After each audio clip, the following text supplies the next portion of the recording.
Hello, everybody. This is Jeff over at MetaStock. I hope you guys are doing well. I'd like to welcome you all to tonight's class. Thanks for coming. Tonight we have a very special guest. We've got a new partner of ours, Jose Sid. I hope I got the name right. I was going to practice it today. Pronounced Jose. And he does a lot of technical analysis training and education, both in Canada and Brazil, both in English and Portuguese. So we're very, very excited to have him on. I'm pretty interested to see what he has to say. And he'll be our speaker. Welcome to tonight's class. We're going to kind of roll right into him and let him get started. But as you guys know, before I can let you guys go with the class, I need to read our legal disclaimer. So let's go ahead and do that. The workshop tonight is designed to instruct you on using MetaStock, the accompanying software plugins. It's not a recommendation to buy or sell, but rather guidelines to interpreting and using the specific indicators and features within the software. The information, software, and techniques presented at the workshop tonight should only be used by investors who are aware of the risk inherent in trading. Equis shall have no liability for any investment decisions based on the use of the software, trading strategies, or any information provided in connection with the company.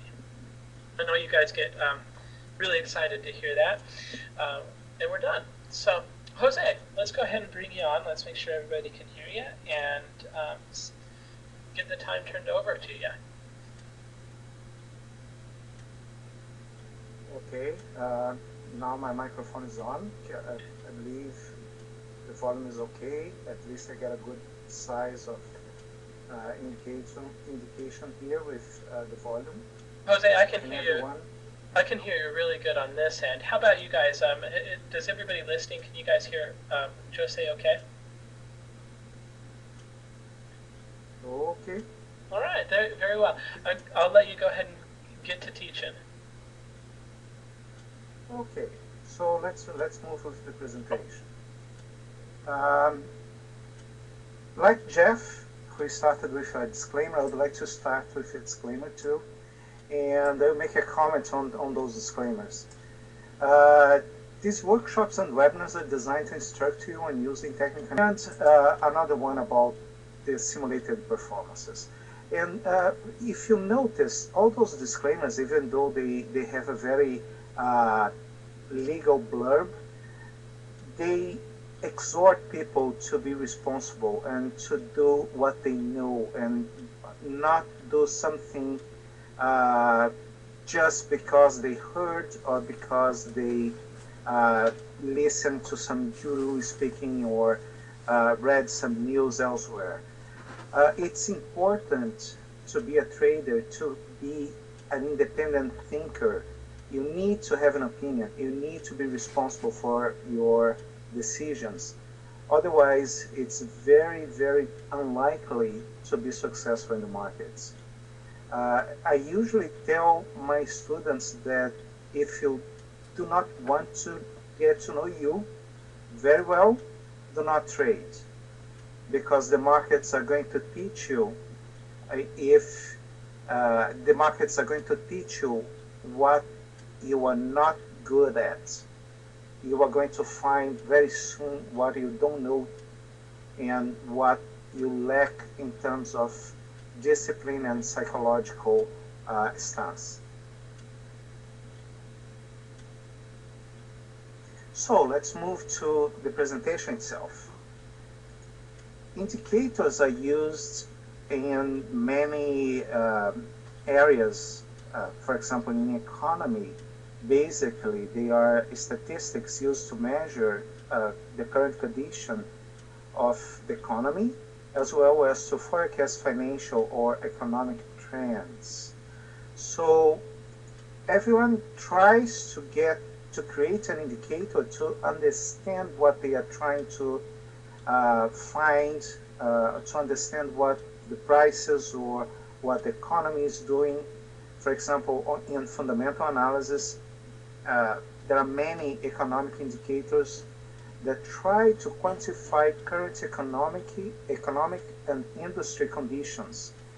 And those indicators are used to provide an insight into the profit potential of public companies. and they are used also to try to quantify future price for a stock. In technical analysis, it's basically a mathematical calculation based on a securities price or volume.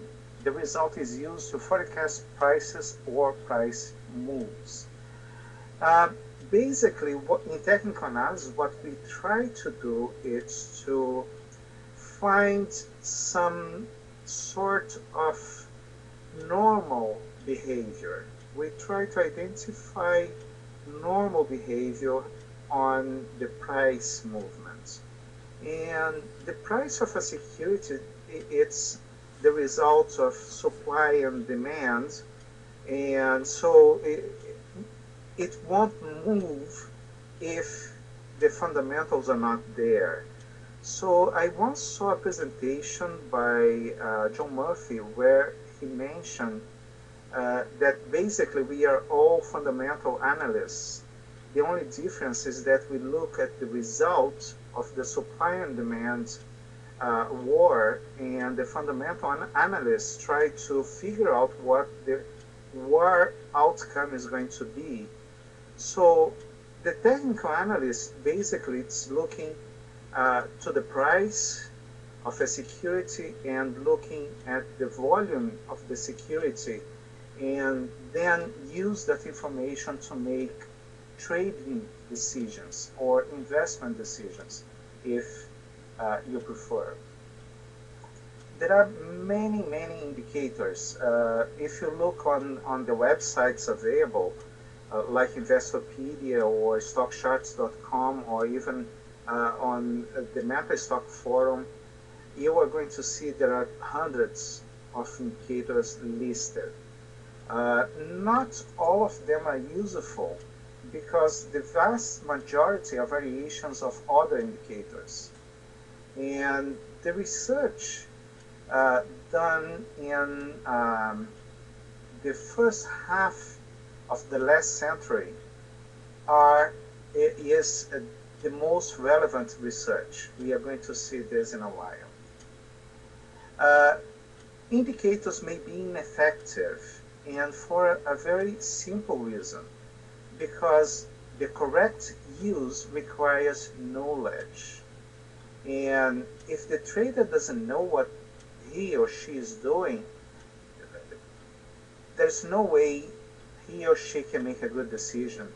And it's very unfortunate that you find a lot of misinformation on the web. For example, I'm going to give a webinar tomorrow in Portuguese about stochastics. And doing my research to prepare the presentation, I found a lot of contradictory information about stochastics. And if you trade using some of the information that is available on the web, it's very unlikely to have a profit. Very, very unlikely, because the person that wrote the text or the guideline, it's not really knowledgeable about the indicator. And that's true for most of the indicators I'm working with. And it's even worse for the most popular indicators like stochastics, RSI, MACD. You'll find a lot of conflicting information out there. And it's all free, and it's really, it can hurt someone.